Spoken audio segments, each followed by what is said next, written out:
Welcome to That Sounds Terrific in the 585. Join hosts Nick Koziel and Christine Green as they spotlight the incredible leaders, visionaries, and innovators shaping Rochester and the 585 community. From transformative stories to big ideas, we celebrate the people making our community a better place to live, work, and thrive. So sit back, relax, and listen to what makes the 585 sound terrific. Hello, welcome to That Sounds Terrific in the 585 with Christine Green and Nick Koziel. And today we have the fabulous Angelina Hilton, and we're so happy to have you. And why don't you give us just a minute, that little brief personal overview of who you are and where you live in the community and what you do for work and for your free time. All in a minute. All in a minute. I know that was too much, right? Hi, everyone. My name is Angelina Hilton. I am a member of the Sac and Fox Nation of Missouri and Kansas and Nebraska. I'm also a mother of two darling children, 10 and 7. I am a wife. I am an artist. I love community. I love problem solving. I love building relationship with people and our planet. I am really excited to be here today to share more about different things that we've been involved with the community over the last couple of years, and to get excited about what is potentially to come. Oh, wonderful, That was wonderful. And I really know that I good. wasn't also fair. forgot my No, job. that's awesome. Oh, yeah, tell us about your job Yeah, if you'd all like. Yes, right. we'd love Another to minute hear. for the job. Yeah. Another minute for the job. So I work part-time at Ulta Beauty at Target in Penfield, and I also am the founder of Native Made Ventures LLC DBA Native Made, where our mission is to increase Indigenous visibility. And so we do that through a number of ways. One is a marketing basket offering services like business consulting and search engine optimization, website design, graphic design. And our niche market are Indigenous entrepreneurs and creatives and multicultural organizations seeking to amplify that mission and get connected to the different communities as well. And then in another basket is more of community outreach. So we plan the annual Native Made Market on Small Business Saturday. We just celebrated our third year last in 2024. Excuse me. I also am involved with the Indigenous Peoples Day Committee here locally. So we organize, strategize, and implement events for Indigenous Peoples Day, which is the second Monday in October, and then different educational events and gatherings throughout the year. I also, within outreach, volunteer with the Indigenous Health Coalition, which is an initiative of Common Ground Health. They have over 40 coalitions locally and are centered around data and data analysis and what we can do with that data, to create an impact in all of these different communities. And then also the White Corn Project, which is very near and dear. I got involved with them in 2023 because I really wanted to be intentional about building my relationship with the land and also with my body and my family. So that's it in a nutshell. Yeah, Wow. you're not doing anything. Like you've got Yeah. What so a much lazy going on. person. I mean, oh my gosh. Where do we So start? I know, where do we start? Well, Nick, if you don't mind, I Go have a ahead. starting kind of Yeah, question. let's go. Let's take it right back to the beginning where I first kind of heard about you from Sarah Mead, who you know, of course, and who we've interviewed. And but what really when you first came into my vision in my thoughts was with the whole idea of the native made market. Can you tell me a little bit about how these last several years have gone and what it really is about? Who's at the market? Who's shopping? Who's a vendor? So the Native Made Market was developed out of this need to feed people. At the time in 2022, my family and I had a little cafe in Parcel 5, and on the fourth Friday of every month, we were feeding our community a free lunch. We called it Free Lunch Fridays. And so we would collaborate with different organizations who would provide different ingredients. And then we'd bring in a guest chef to help us to create a beautiful meal. So we would just open up our doors, invite people in, no questions asked on the fourth Friday. So we fast forward to November of 2022. And that fourth Friday was the day after Thanksgiving, Native American Heritage Day. And as an Indigenous person and a small business owner, and having that was like, it was like a, oh my gosh moment as I stepped out and I looked around and within Rochester, it was like, wait a second. Wow. I really assimilated, didn't I? There's no restaurants, there's no shops, there are little bits of artwork throughout the city, but it wasn't there was very little visibility. So we decided to partner with Gakuyo Farms, who provided us with the Three Sisters, which is corned beans and squash. My husband, who is a chef, he created the Three Sisters soup. So that Friday, we introduced the community to the different cultures through food, which is a great opportunity to engage in conversation, to break barriers. It just really, and to give people like, I mean, barriers as far as like cultural and accessibility. So it was really unique. And then the next day, being Small Business Saturday, and us being a small business, again, it was like, where are we at? So I started reaching out to folks and was like, all right, maybe what we can do is a little pop-up market just to get people give people an opportunity to ask questions, build relationships. This is really a opportune time because it is the week of Thanksgiving. It being Small Business Saturday, what does it mean to truly shop small and shop and support local? If you're going to support the local inhabitants of this land. So I went out and I started building relationships.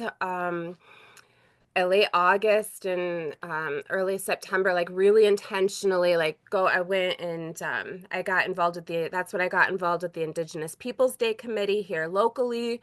I ended up building more relationships with folks who were involved with the Ganondagan. So we ended up having 12 vendors in our little shop that first year and about 7 presenters that first year. But what we quickly realized was that the space was really small. And that there was a need. There were so many people that showed up, and the vendors all just the big smiles. Like when I look back at these photos, like it truly warms my heart. You can feel the energy through them today. And what was great is that people started talking about it being this annual thing. And at that time, I just thought, well, this is going to be just a pop-up, we're just going to have fun with it. But, I mean, there was different plans that were had. And when you find a flow, you go with the flow. So I took the next step and was like, all right, well, who's interested in doing another one? So I created a post survey, made sure to disseminate that and got a lot of feedback on things that we could do. One was a new space. Two is making sure that there was more food available. We did have native coffee. We did have more of the Three Sisters from the day before, but having it so that people could have an opportunity to really taste different flavors from different nations. And yeah, I mean, really, it really was a space. So I set out, I set out to find another space. And what was really important to me was to keep it within the city limits because of the fact that we have so many people that live and work within the city of Rochester that like they come in, they go up, and then there's a lot of folks who don't have that opportunity, the funds, the vehicles, the time to be able to go to the Ganondagan or be able to go out to, I mean, the Senecas were some of them, went down to Cattaraugus, which is out towards Buffalo. Yeah. So there's just this distance, and I thought it'd just be well, I don't know, necessarily easier, but when we look at the ratio to humans, I could encourage and bring folks in instead of trying to encourage everybody to go out to these different places. So it's more of a multicultural experience that we could bring into the city. Plus, making sure that folks had their space. So, accessibility for them to be able to reach a new market and not have to have more barriers as to cost, because a lot of fairs and markets, they cost money, a lot of money Yeah. to secure a spot, to have that kind of traffic. So accessibility again is really important. Visibility was really important. And that was the first year. So the second year, I ended up going to we landed at Innovation Square, which in the lobby, which was absolutely phenomenal. And then Great Lakes Gaming donated their space, so we got to go up to the 22nd floor, and that it was our vendor and volunteer reprieve. But you could look around and just see the whole, like, just all the land. And what was also really beautiful about that is that it was one of well, it is like the largest building in the skyline, so it's kind of like a landmark. So that was really, I don't know, I felt like a sign in some way. And we had repeat vendors and new vendors reaching out. Now, all of our vendors are enrolled members of their nation, so we can make sure that what we're providing is authentic. Because authenticity is another value, and we could get into a lot of trouble if we are claiming that we're selling native made stuff and it's not native made. Yeah. So the vendors are all indigenous, and then we have Ally Alley. So our allies are those multicultural organizations that help to support the mission. So this past year in 2023, we had it at La Luna down at High Falls. And in our Ally Alley, we had the Native American Community Services. We had the Indigenous Health Coalition. We had the Rochester Museum and Science Center, which I'm not sure if you're familiar with, but they just opened up a brand new exhibit that they collaborated with Jamie Yes, I got Jacobs to and Yeah. several go. other Indigenous artists, whom which we have relationship with now. Um, we had, I mean, it was just our Voices Project, the Indigenous Peoples Day Committee, Kuchini Rock, and then inside was we had so many vendors from apparel to jewelry to music to books to paintings, and we had food, which was catered by the Turtle Homestead. They do work a lot with the Ganondagan and doing catering with their food, but it just all traditional indigenous food. And then in the evening, we got to have a social this past year, a traditional Haudenosaunee social with music and dancing and a dinner, a free community dinner. So it was like everything that we had thought of in year one came to fruition in year three. And on top of all of that, we also had our first on native land art exhibit, which was birthed out of the first market. The city had reached out and wanted us to curate an exhibit at City Hall in 2022. And so in 2024, we were able to finally make that happen. So it's been quite an What Yeah. exciting journey. It's adventure, to amazing. say the least. It's amazing. Wow. I mean, it's blowing my mind. Like I knew back when we had, so for the listeners who don't realize, and we can actually post the article link in Nick in our show notes, right? Yeah, for sure. So Angelina, do you have it in front of you? I'm not at the office. Yay, it's a little bit. There it is. She That's was awesome. Yeah, our, that our article cover 585 model magazine. in I think that was that a 23 It article? was it was 2023, yes. November, November, December. December. And the late great David Turner took those Oh, gorgeous photos, which is just such a loss. That's kind of a sidebar, but Yeah. our we had a really wonderful RIT professor and hmm photographer. But nonetheless, the article it was all about, of course, things we're talking about and Angelina, but the amount of growth that this project and that you've had over these from 23 to now it's just like, wow, you're just so amazing. You're doing so much for your community. And I'm talking a lot. So Nick, do you, because I have thousands, I'm like over here writing them down. No, it's good. Nick, jump in anytime. No, it's good because like I mean, just to kind of go back, something that really resonated with me was, you know, the sharing of food at the table, right? That's opens doors for so many different things. And like, I worked in colleges most of my career, and like, one way you get students involved with anything and people involved with anything is to share food.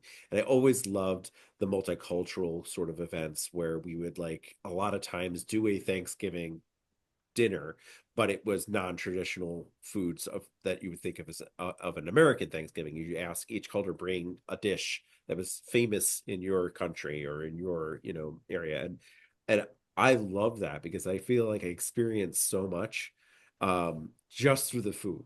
So like I was concentrating on what you were saying about that, but then it was all these other things that like seem to like grow out of that. And if you think about going through, a series of events where there's food being shared, it adds to that experience and makes you like feel so much more connected. So I guess there isn't really too much of a question in there other than like, did you see like the food as a connection that like really brought everything together? Or how did this all like so much happened to what you were talking about? How did this all sort of come to fruition? Like what was the like aha moment that brought it all together? I don't know. This last year, I got to slow down a little bit, and what it felt like was being home with family. Um, the first year I ended up losing my voice. I got really sick. The second year I got in the hospital. This year it was just, there's always this thing that's happening because it's like there's a lot that goes into it, and self-care oftentimes goes to the wayside. But this past year was really something because we people were just engaging in a different way. It was like you were coming home and you hadn't seen somebody in a long time. And even if you had met for the first time, it was like you had already known each other in a previous time. And food, so we got to serve food the first year. The second year we weren't able to, but we were able to have Angela Ferguson come in as a guest speaker and as a vendor. And so she came in and got to speak to our guests in year two. And I absolutely loved her planting the seed of having, urban agriculture and having urban gardens and urban farming. And I truly believe in that. And that's one thing I hope that we evolve to having someday is a urban community garden that is with indigenous plants and indigenous pollinators, and that we're able to come together to grow together, to harvest, to consume, and to reciprocate together. One piece of the big dream. And then this last year, it all came together with the food. We had three sisters with bison, I think it was, for lunch that they catered for free. And then in the evening, we had our social, which was a community dinner that was brought in and given to the community for free. Again, it just all came back around, but it all works together. It's all healing. It's all part of that journey. It's all part of learning and building relationship again with others, with ourselves, with our mother. Because, I mean, and then on top of all of that too, like I told you I work at Target. Well, I got to work with bringing Angie into Target to cater a meal in November to our employees there. And these folks at work are still coming. Like somebody came up to me last week to tell me, holy moly, that was amazing. And you know what's good about it is because it's made without the butter and without the junk. And it's made with love and intention. And again, like it's given thanks to what we are pulling out of the ground and coming in order for us to bring together. It's just I don't even know. I don't even, I mean, it's all connected. It's Yeah. all It, And I connected. it's love the such a whole beautiful. metaphorical like seed thing and the literal planting of seeds, right?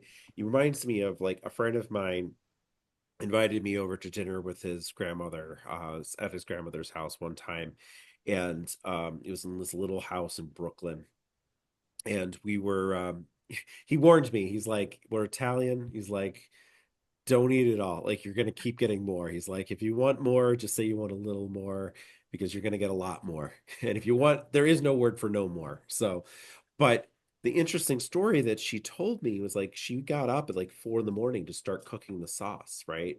And everything that she made was from her little garden, and a whole backyard was just a garden, tomatoes and eggplant. And the other interesting thing was, this is where I feel like it relates to what you were saying, was all the seeds that she had in that garden were cultivated from the original seeds from Italy, from her family before they came over. She brought them all over and replanted them and canned them and then replanted them, all that. So just super amazing, like the And history and the lineage and like the story behind just bringing those seeds from Italy over. and And now like I feel like there's so much story and like in what you're describing. So, food is story, right, Nick? right? And you're saying that you're telling me about like the, I'm sure she made tomato sauce, but Yeah. that in itself is a homecoming because tomatoes are North American, right? And I love when you're speaking my language and you talk about seed keeping, right? I don't know if you know Flor de Mayo. She's a curandera in I believe she's in New Mexico. She's one of the grandmother's seed keepers on the West Coast or in the West. Just check her out sometime. Maybe I'll send you a link. Yeah. She's doing a lot of seed keeping and instructing people on seed keeping. And it's beautiful work. I mean, and I'm a gardener. I mean, we also had an upstate gardener's journal, and I constantly, it's so healing to be in the earth and to eat from the earth. And I'm just, I'm getting a little flustered because I'm kind of fangirling over you, Angelina. You're just the Yeah. coolest. I mean, you're Yeah. so cool. And I since we're on the food project, or on the food topic, can you tell us a little bit? I mean, I know a little bit about the White Corn Project, but can you tell our listeners about that? Because I'm certainly not educated enough to tell people really what that's all about. Well, through the Ganondagan, I got involved with the White Corn Project. They were looking for volunteers to help prepare the land for planting, and it was at a farm. This was in 2023, spring of 2023, that was right around the corner from where I lived. And again, I have this desire to, I mean, food sovereignty is really big. I cannot believe that what we have to pay at grocery stores, if you know how to grow your own food and you can take care of yourself through that way, like it's just that's freedom in a lot of ways.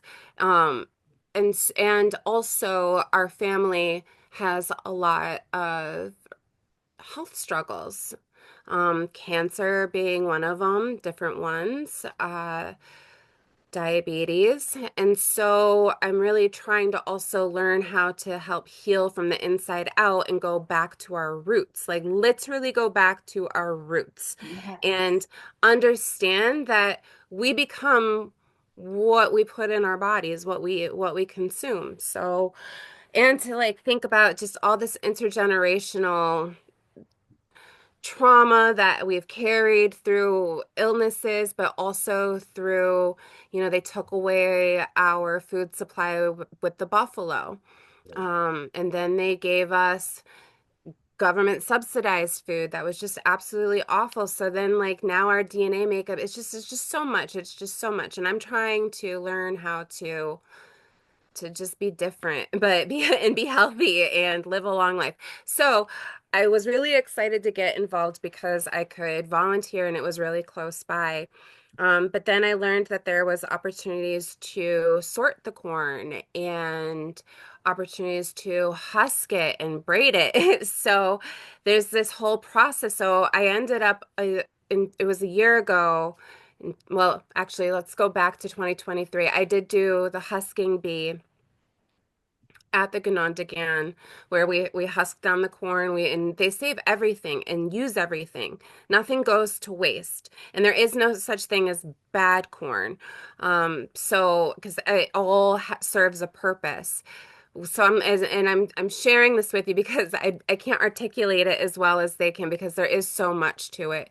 Um, so that happened in the fall, and then we fast forward to, I think it was either January, February. Then I started going to sort the corn, and so we're taking the corn that was braided in the fall and that had been drying, and we take it and we take the kernels off of it, and then we sort it out to different groups, and then they get washed in baskets, hand washed in your baskets, and then they get hand sorted again, and then it gets hand dehydrated, and then it gets processed and put into the white corn flour.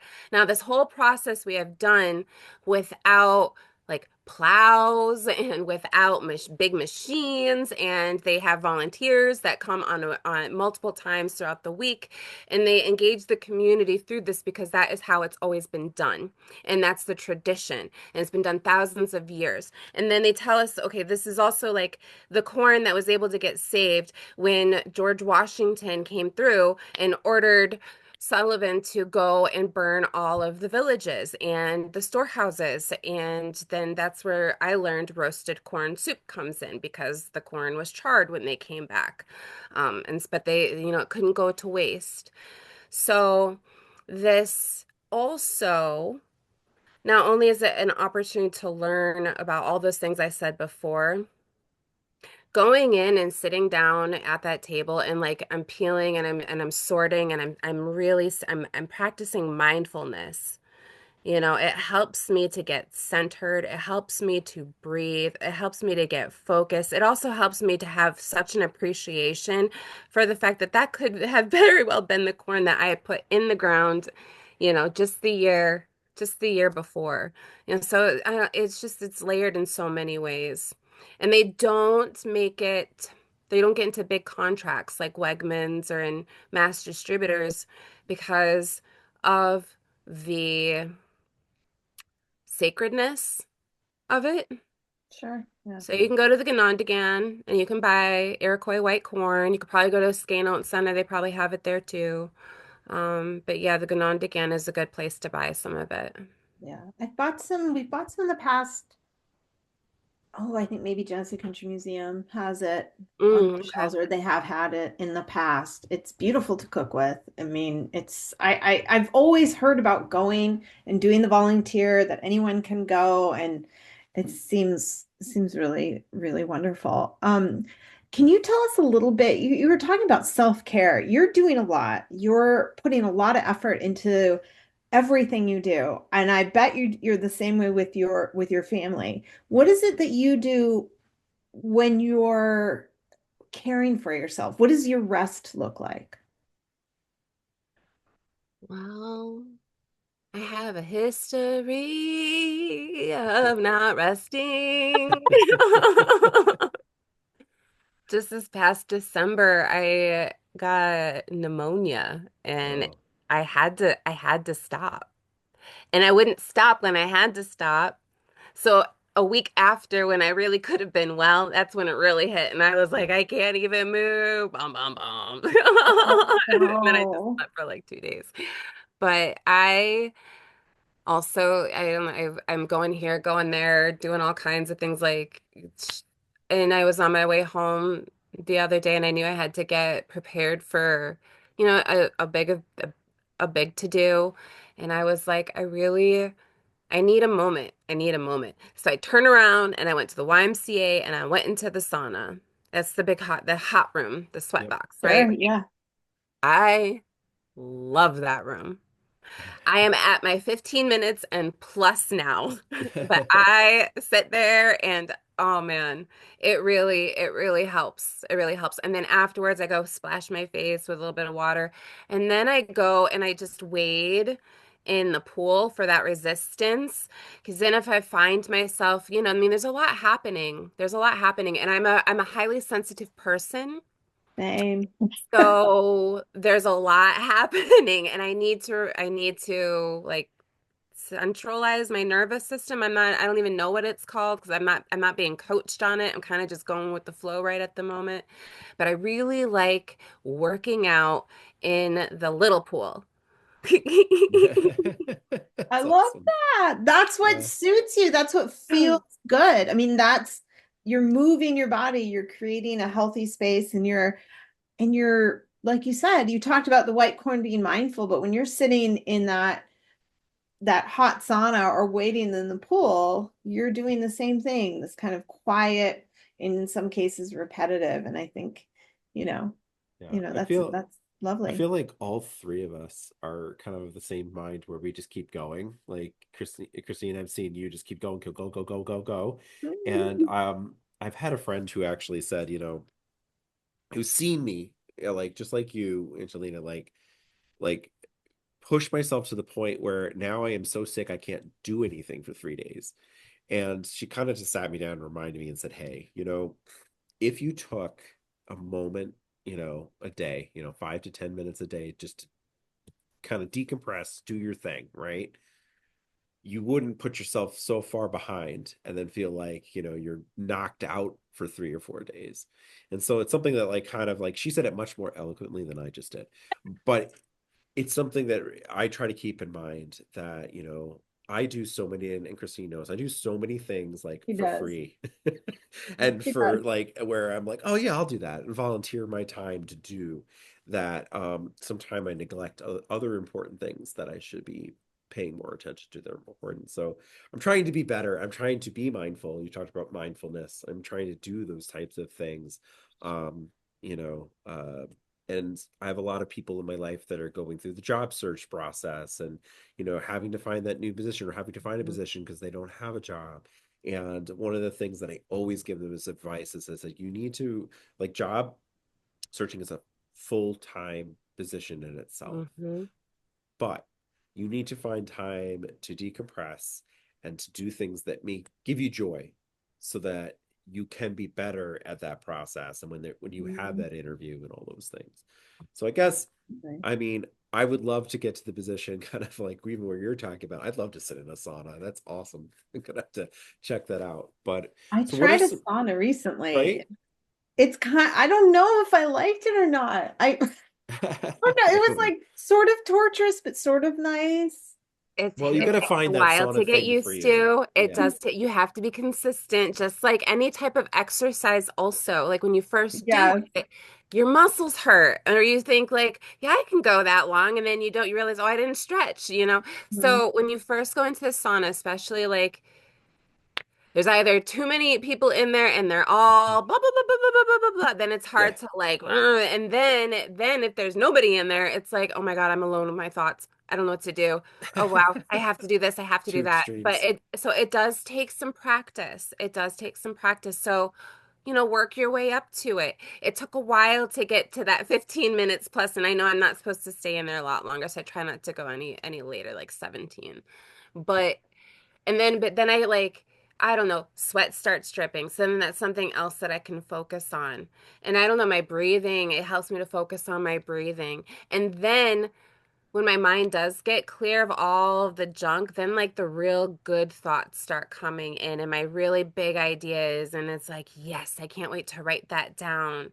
Yes, that's how I'm gonna articulate this really hard sentence, really difficult conversation. Yeah. Yes, this is where I'm gonna find my courage to go into this room of however many people. Right. So it'll come, It'll come. but it And might not two, be for yeah. you. Yeah, I'm going to give it another shot. And I just wanted to also say, I know you had something that you were going to bring up, Nick, but really quickly, the two of you are in the thick of child rearing in a way that I'm not. Like 7, 10, and then Nick has What's your youngest, Nick? So I have twin boys, they're 11, and then I have a 15-year-old and an 18-year-old. So So mine are much older, and so I had you do yeah. it is easier for me to relax in some ways. Well, and I also have a wife that's a saint that does a lot of that. So, and a glutton for Yes. punishment because she's a kindergarten teacher. So, you know, yeah. But yeah, it's interesting in it, but you do have to find that escape and that way to kind of like, balance yourself out. And I'm glad that you found that to the point where you want to stay in there longer than the recommended time. That's awesome. Yeah. So, Like, but no, I need to drink water. I'm right, I'm shriveling up. right. Like, So I do want to ask because like we're getting close to the point on time too, but I do want to ask like how um there's a variety of people joining in on these things that you're doing, and they're not all from Native American backgrounds. So like, but I do know that trying new things and stepping outside of one's culture is a comfort zone thing. What do you recommend for people coming in and wanting to be involved and to learn like more about like the things that you're doing, like what's your suggestion on how they should start to get involved? well, I think just reaching out and saying hello. I can get an email at nativemadehq@gmail.com. I have a link tree that has a variety of links there. One of them is where you can schedule a 30-minute meeting with me.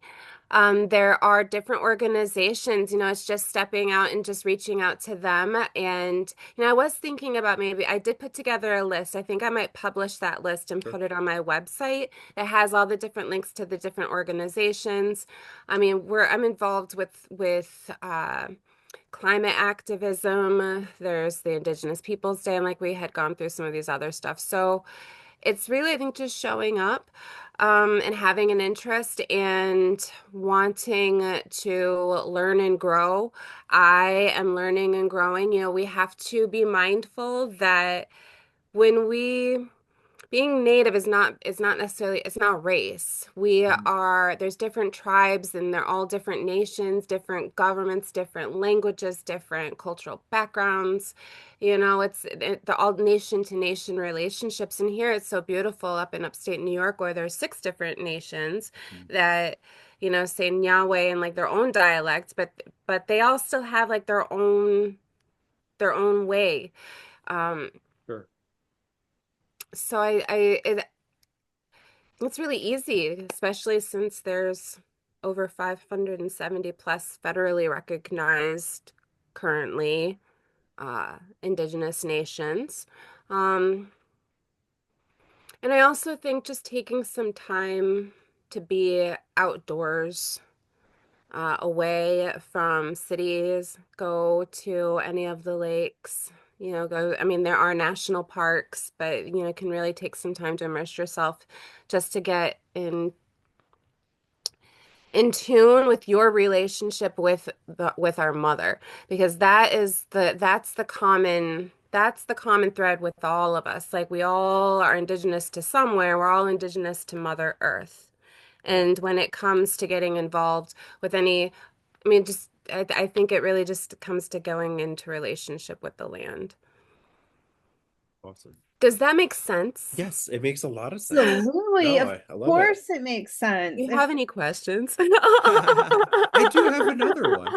Yeah. Um, like, so, where do you see your movement going? Like, where would you like to see it go? And then also, if our listeners are out there wanting to help and support, other than just attending, like, what are the things that you need, like that you want to see, get supported in the future? It's our communities. Again, it's our relationships. It's building relationships. It's not accepting what we've been told in the past and have read in the past. Uh, Indigenous people are here. We're everywhere. Um, I think, again, reach out to me directly if you want to get involved, and I can send you in a direction. Um, And as far as where I would love to see us go, the market has been quite an experience and quite an eye-opening one in that there's such a need and a demand and this willingness from people of all cultures and ages to get involved and do something, to have that type of feeling. Again, I think I'm not the only one that felt this way this last year, and how it truly, like, there was so much diversity there, but it felt like everybody belonged. And that is what I want all the time. So what that looks like, I'm not 100% sure. I have an idea and I'm kind of moving in the flow where the doors are opening, having some meetings, kind of just seeing who else might be interested in something like that. Having a potential marketplace where it's consistent year round. But we're just taking it one step at a time right at the moment. Yeah. So there's a lot happening right now that definitely, and we thought we might have had this relationship or this resource, we might not necessarily have that anymore. We might have to be creative. So I think it's just really taking it kind of slow. And again, like these relationships, collaborations with the community, whether, whomever they are and wherever they're at, is really important. We're all part of the human race. So, and we all have something to learn from each other, and we all have something to contribute. Cool. Thank you very much. Beautiful. Yeah. Christine, you have anything else you would ask? No, I just want to thank you for gifting us your time and for doing this important work in the community. And I hope this podcast maybe get some more people interested in what you're doing and the Native Made Market and all of the other initiatives that you're a part of. And, like you said, it's hard to go out and appreciate today as we record, it's another cold day. Maybe when this is released, it'll be a warmer day, but, go out to one of the lakes, go out to grow a garden, go to a friend's garden, help them. Let's see if this is March. So this very well could be out this spring, at the start of spring. Maple season is right around the corner. So that's going to be fun. Lots of events. I think Helmer's Nature Center might be having a maple event where the Indigenous Peoples Day is going to be in late March. So there's just, it's going to be wonderful. We have so much to be grateful for. Yeah. Yes. Well, thank you so much for being on the show. Thank you. Yeah. This was terrific. Thank you. Did you have fun? I hope you had fun. I did. I really appreciate it. Thank you for joining us for another episode of That Sounds Terrific in the 585. Check out our website, www.thatsoundsterrific.com, to see a full list of episodes and learn more about our hosts, Nick Koziel and Christine Green. Be sure to find us on your favorite social media platforms or podcast listening service by searching That Sounds Terrific, and feel free to give us a 5-star rating if you enjoy our show. Until next time.